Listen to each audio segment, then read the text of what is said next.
మనస్సు మారి మీరేమోవాలట రూపాంతరము ఏమ్మా రూపాంతరం గురించి చెప్తున్నాను వినండి. రూపాంతరం ఏమ్మా వింటున్నారా? రూపాంతరం గురించి చెప్తున్నాను. సుభద్రమ్మ గారు వయసులో చూసిన వాళ్ళు ఎంతమంది చేయొద్దు ఇక్కడ. సుభద్రమ్మ గారు ఎవరిలో ఉన్నప్పుడు పోని నేను ఎవరిలో ఉన్నప్పుడు ఎంతమంది ఉన్నారు చూసిన వాళ్ళు? మా అత్తమ్మ గారు నేను ఎవరిలో ఉన్నప్పుడు చూసినవాడే చూసినా కానీ చూడలేదు అనుకుంటారు. అప్పుడు ఎలా ఉండేవాడు నేను? సుభద్రమ్మ గారు ఎలా ఉండేవారు? ఎలా ఉండేవారు? ఈ ఏరియా మొత్తానికి కింగ్లా ఉండేవారు. అర్థమవుతుందండి?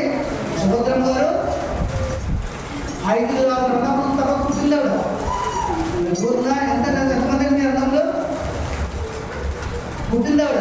మంచిగా చక్కగా ఈ ఏరియాలో రైతులందరూ పనులు అప్పించేవాడు.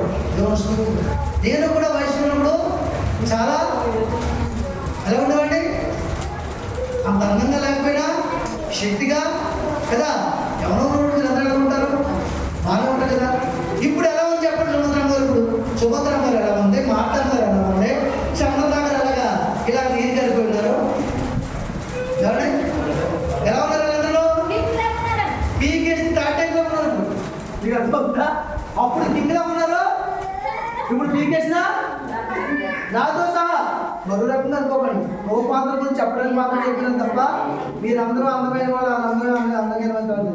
వయసు అయిపోయిన తర్వాత ఏమవుతుంది? ఈ తల నాతలు ఏమవుతుంది? తెల్ల ఈ పళ్ళని అతని ఊడిపోతాయి, గ్యాప్లు వచ్చేస్తాయి. ఇవన్నీ ముడతలు ఎంత నిలబెట్టే చంపిస్తే నిలబడుతుంది. అర్థమవుతుందా? తల్లింటికి అయితే నిలబడితే చర్మం నిలబడుతుందా? నిలబడుతుంది, ముడతలు పడిపోతుంది. అవునుగా చెప్పండి. ఆ దగ్గరికి వెళ్తే కొంతమంది దగ్గర ముసులు వాసన. ఇప్పుడు చూసారు ముసులు వాసన బాగా తలంతా పడుతుంది. ఆ తర్వాత ముక్కెట్టి చూస్తే మీకు తెలుస్తుంది ముసులు వాసన. అర్థమవుతుందా? అది రాబట్టే కదా ముసులు వాసన లేదంటాం. ఇప్పుడు ఆ వాసనలే రావట్లేదు లేండి. ముసులు కూడా దేవుడు రూపాంతరం చెప్తున్నాను నేను.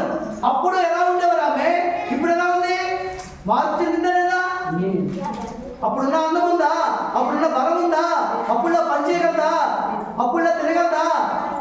రండి వింటున్నారా? రూపాంతరం పొందిందా లేదా? ఒక 50-60 ఏళ్ళు వచ్చినట్టు మనిషి రూపాంతరము మారిపోతుంది. పిల్లలు పుట్టగానే మారిపోతుంది రూపాంతరం. ఓ రోజు సంతోషం, రోజు దుఃఖముఖం. ఎలా బాగుంటే పిల్లలు పోవాలి, హాస్పిటల్ చూసారా? మనుషులు ఎలాగా మనం ఈ దేవుడు రూపాంతరం పొందుతున్నామో మన మనసు కూడా రూపాంతరం పొందాలి. అది మార్పు చెందాలి. అందుకని చాలా మంది పెద్దోళ్ళు తప్పుడు విషయాలు మాట్లాడితే, సరస్వతులు మాట్లాడితే, అమ్మా నీకు అంత వయసు వచ్చింది, ఏమయ్యా నీకు అంత వయసు వచ్చింది, బుద్ధి జ్ఞానం లేదా? అలా మాట్లాడతావా పిల్లలే? ఆ పిల్లలు అంటావా? అలా ఎలా పనులు చేస్తావా? ఇష్టంగా మాట్లాడతావా? ఎంతమంది పిల్లలు కన్నావు? ఎంత వయసు వచ్చింది నీకు అడుగుతారా? ఎందుకు అడుగుతారు? రూపాంతరం పనిపడతాయి. ఎంతవుతుందా? ఎందుకు అడుగుతారంటే వాళ్ళ ఏజ్కి ఆ మాటలు మాట్లాడకూడదు, వాళ్ళ వయసుకి అలాగాలో ఆ చీరలు కట్టకూడదు, ఆ లిప్టిక్లు రాయకూడదు. ఇప్పుడు ముసలిందరూ లిప్టిక్లు వేసుకొచ్చారు అనుకోండి, కాటికెళ్ళి ఎత్తుకుని దాకానే ముసలిందరూ లిప్టిక్లు వేసుకుని బ్లాక్ కట్టారు, రేపటి కట్టుకుని జీన్ ప్యాటేసి వచ్చారు సంగతి ఉంటాడు. ఎవరు అర్థమంటారు చెప్పండి? ఎవరు అర్థమంటారా? ఓడి మంది అడుగుతారు. అక్కడే స్టార్ట్ అయిపోతారు. ఇదేంటారు బాబు ఈ అమ్మ సముద్రం జీన్ ప్యాటేసి ఏంట్రా, లేదు వెంకటేశ్వర ఏంటారు బాబు, ఇంటికి రాస్తారు ఏంట్రా, చాలా మంది ఏంటారు బాబు క్యాప్ పెట్టుకుని రేపందరూ పెట్టుకుంది అంటారంట్రా. అంటారండి. రూపాంతరం నీకు చేంజింగ్ ఎప్పుడైతే వచ్చిందో మనుషులు ప్రశ్నలు వచ్చేస్తాయి, నీ అలంకరణ మారిపోతాయి. అలాగే నీ మనసు మారి ఏమవ్వాలంటే గతంలో నువ్వు బూతులు తిట్టిన వ్యక్తివి ఈ రోజు నేను కొడుతున్నా సరే నువ్వు బూతు కూడా మాట్లాడకపోతే నీ రూపాంతరం బయటకు పడుతుంది. నిన్ను కొడుతున్నా సరే. నేను ఒక వీడియో చూసాను, నేను యూట్యూబ్లో చూసాను లేదో, జస్ట్ అలా రోలింగ్ చేస్తుంటే ఫేస్బుక్లో ఒక వీడియో చూసాను. 3 దొంగలు వాళ్ళు ఏం చేస్తారో తెలీదు, పోలీసులు నటు రోడ్డు మీద కూర్చోబెట్టాలని కాళ్ళు కట్టి పెద్ద లాఠీలు పట్టుకుని 10 దెబ్బలు బలం చుట్టూ 1 2 3 అయ్యో అమ్మో సార్ ఇంకెప్పుడు చేయించారు, కాళ్ళు తీసేస్తారు. కాళ్ళు చాపరా, కాళ్ళు చాపకపోతే 50 వెళ్తారా, 10 కాదురా అంటున్నాడు. అది ఉందా అమ్మా? అది ఉందా? వాళ్ళు కూర్చున్నప్పుడు బాగా కూర్చున్నారు, కానీ 10 లాఠీ దెబ్బలు, పెద్ద లాఠీలు ఇద్దరు ఇటు కొట్టేవారు. పడుతుంటే వాళ్ళు కాళ్ళు పొంగిపోయి వాళ్ళు నడమన్నారు, కొంత దూరం నడమన్నారు. శిక్ష వాళ్ళు మారవద్దప్పుడు మారవద్దా? దండం పెట్టేశారు, ఇంకెప్పుడు ఇలాంటి తప్పులు చేయండి. తెలుసండి, బలవాళ్ళ కుట్రని నేను ఫేస్బుక్లో చూశానండి. గంజాయిలా అదే మొత్తానికి ఎవరో మొత్తానికి విపరీతంగా శిక్షించారు.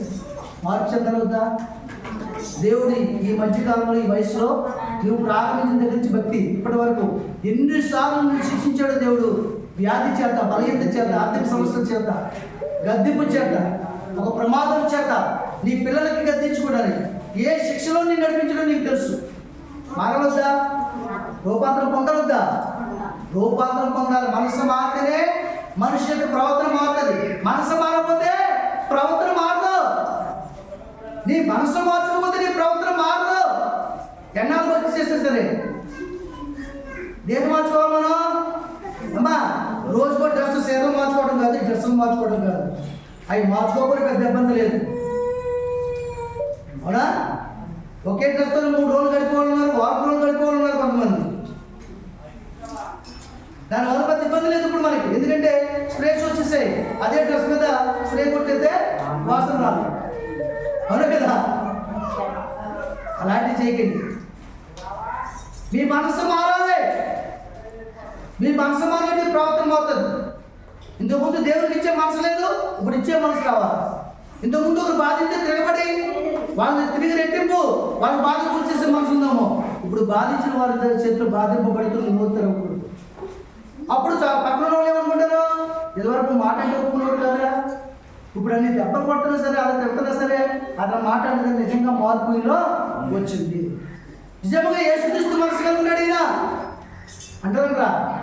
చెప్పకుండా దీన్ని మైపరచండి. మీ అందరికీ గొంగళపూర్ తెలుసా? గొంగళపూర్ తెలియని ఎవరి నుంచి చేతండి అమ్మా. గొంగళపూర్ తెలియని వాళ్ళ నుంచి చేయొద్దండి, జయం ఎత్తుంది.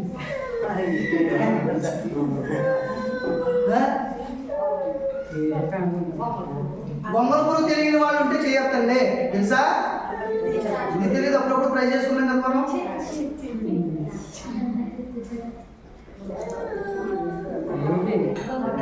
చియా గొంగళపూర్ అంటే చెయ్యి, అప్పుడప్పుడు ట్రై చేసుకున్నాం కదా. ఎందుకంటే మీ మనసులో దాని స్థానం ఎంత అందమైన స్థానం తెలుసుకోవడం.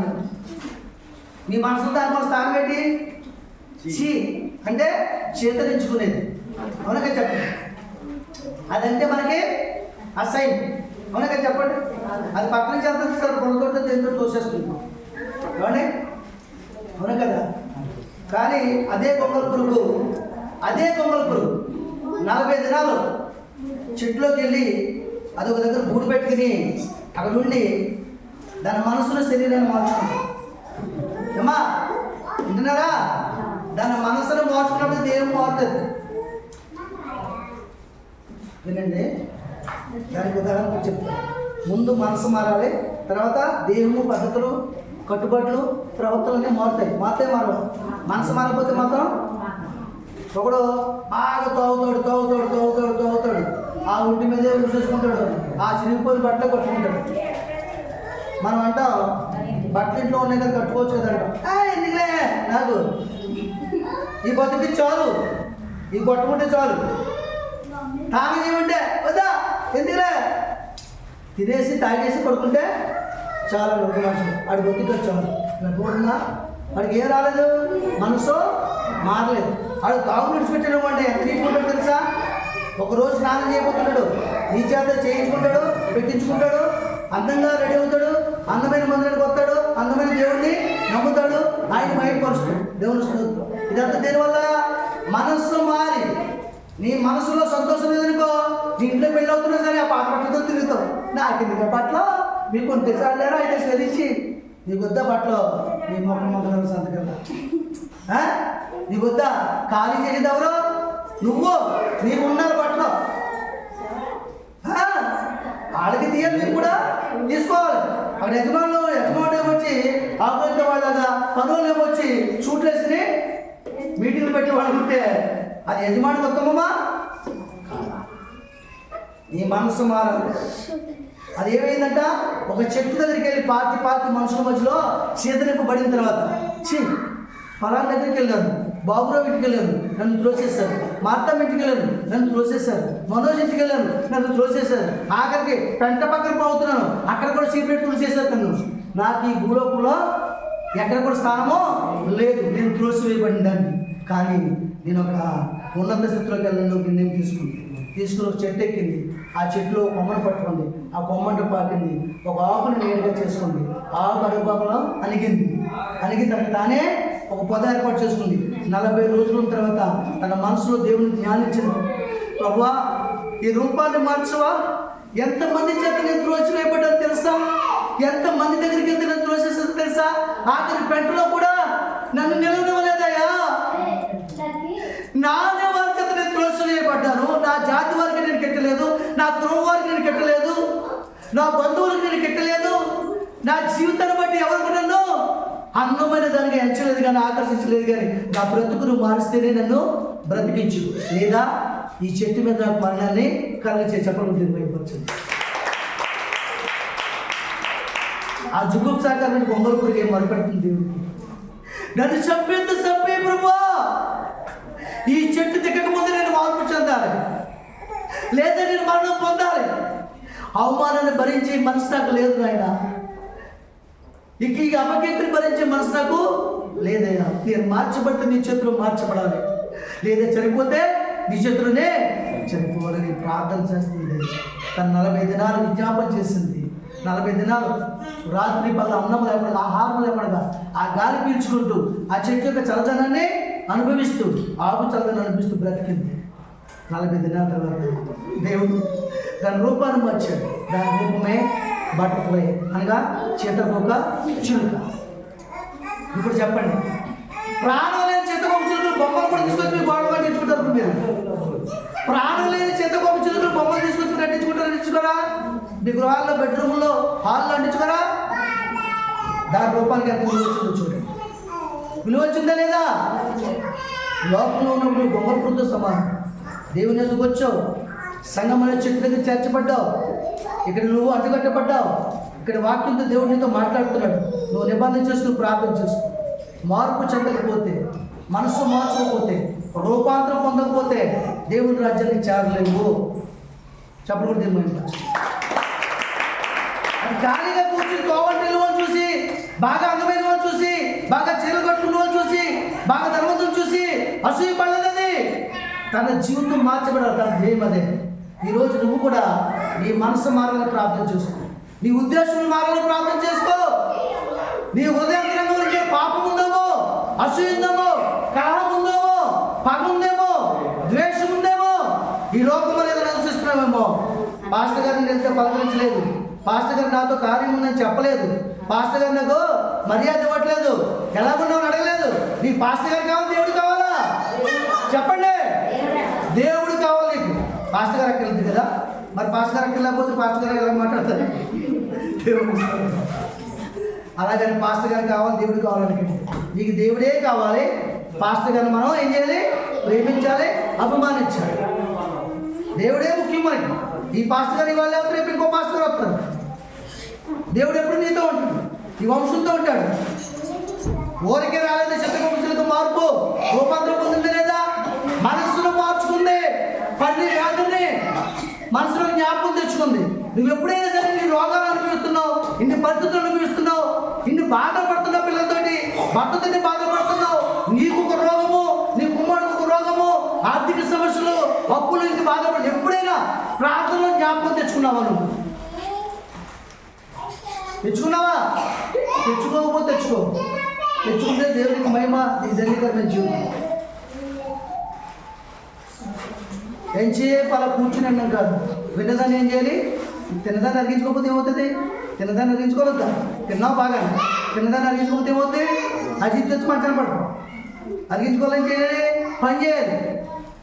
గేదెలు ఎప్పుడైనా తెలుసా మీకు? గేదెలు అమ్మాయి గేదె రావులు తెలుసు కదా మనకి. గేదెలు ఏం చేస్తాయి? గేదె రావులు ఏం చేస్తాయి? రైతు యజమాని పట్టుకెళ్ళి మేతేసినండి గబ గబ గబ గబ తినేస్తాయి. ఎక్కడ ఉందా? తినేస్తే నీళ్ళు అవుతాయి. ఈ ఆహారం లోపల ఉంది, ఈ నీళ్ళలోకి వెళ్ళి మెత్తన అవుతుంది. ఇక అర్థమవుతుందా? అప్పుడు పండుకునే ముందు ఒక్కో ఉండని తీసుకుని అవి ఏం చేస్తే గబతి పెట్టుకుని బాగా నమిలి మింగి జీవిస్తాయి. అవన్నీ అప్పుడు ఆలోచన ఉంటాయి. అర్థమవుతుందా? అలాగే వాక్యమైన మీరు మీ హృదయంలో తీసుకుని దేవుడు మాట్లాడే ప్రతి మాట కూడా మీ హృదయంతో చర్చ చేసుకుని పక్కన పెట్టుకుని మీ అతిక్రమాలతో, మీ పాపములతో, మీ ఆలోచనలతో వాక్యాన్ని పొంది చేసుకుని జతపరుచుకుని మీకు పరిశీలన చేసుకుంటే నీలో ఉన్న పాపం అంటే నీకు తెలుస్తుంది, నాలో ఉన్న పాపం నాకు తెలుస్తుంది. తెలుస్తుందో తెలీదా? మీరు పరీక్షించి మీ హృదయాన్ని ఉత్తమమును, అనుకూలమును, సంపూర్ణమునైన దేవుని చిత్తం మీద తెలుసుకున్నట్లు మీరు మనసు మారి రూపాంతరము పొందుతారు. ఈ లోక మర్యాద అనుసరించకండి. ఈ లోక మర్యాద అనుసరించకండి. పాస్టర్ గారు మీకు విలువ లేదని, పాస్టర్ గారు మీకు ప్రాముఖ్యత ఇవ్వట్లేదని, పాస్టర్ గారు మీతో మాట్లాడలేదని ఇలాంటివి పెట్టుకోకండి. ఇక్కడ దేవుడు నువ్వు అంతేనా? కొంతమంది పాస్టర్లు అయితే మన చిన్న సంఘం, పెద్ద పెద్ద సంఘాల్లో అసలు మాట్లాడరు, ప్రార్థన చేయకుండా సమయమే ఉండదు. ఒకరికి ఇక్కడ ప్రార్థన చేస్తుంది, 10 మంది అక్కడ ప్రార్థనలు ఎదుర్కొనించి అయిపోయిన తర్వాత వెళ్ళిపోతారు. ఆమె అడుగుతుంది ఎందుకో దైవజనుడిగా సమయము లేక. కాబట్టి దేవుని సన్నిధిలో మీరు ఏమవ్వాలంట? అమ్మ రూపాంతరం. ఆ 2 నిమిషాలు మీకు ఏమనిపించిందో మంగళపూర్ జీవితం చూపించండి. తను చేసిన ప్రార్థన విజ్ఞాపన చూపించండి. మీరు ప్రార్థన విజ్ఞాపన చేత మాత్రమే మీ రూపాంతరం పొందగలుగుతారు తప్ప మన దేని వల్ల. ఒక ఆవిడ ఇంటింటే నగలు ధరించుకుంటుందండి. ఇవన్నీ కూడా వడ్డానాలు, ఇవన్నీ పెద్ద దారాలు, చెప్పచవల్లో ఇవన్నీ నోరు పంపు. నోరంటే ఫంక్షన్కి వెళ్ళిందంట దగ్గరికి వెళ్తే ఆవిడకి చిన్న మాట పడుతుందంట. ఇంకా చూడు కూతురు చూసిన వాళ్ళందరూ చూస్తే ఒళ్ళంతా బంగారం, వడ్డాలు, వైడూర్యాలు, వడ్డారాలు అన్నీ ఉన్నాయి. నోరు చూస్తే పంపు. అప్పుడు అర్థం అనుకున్నానండి, ఇంత బంగారం చేసుకోవచ్చు, ఎంత అభిషేకం అని, ఇంత మోసం నువ్వు మోసం కాదు తెలుస్తుంది. అది తెలుస్తుంది నోటి మాట, నీ ప్రవర్తన. ఈరోజు నువ్వు మోస కాసా చెప్పాలి. ఈ రోజు నుంచి మోసా కాసా మీరు చెప్పండి. మోసగా కాసుగా కట్టుకోవాలి.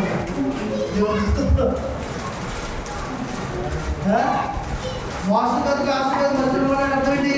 రాస్తారు అది దేవునికి, ఇటు లోకానికి సంబంధం లేని వాడు. దేవుని స్తోత్రం.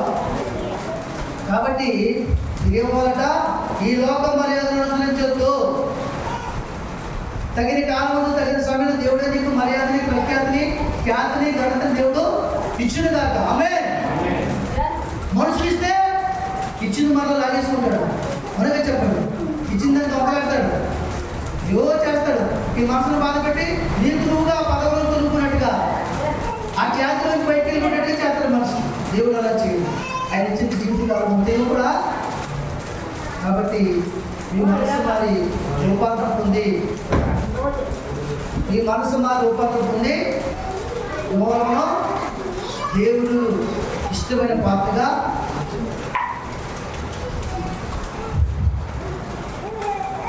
దేవుని ఇష్టమైన పాత్రగా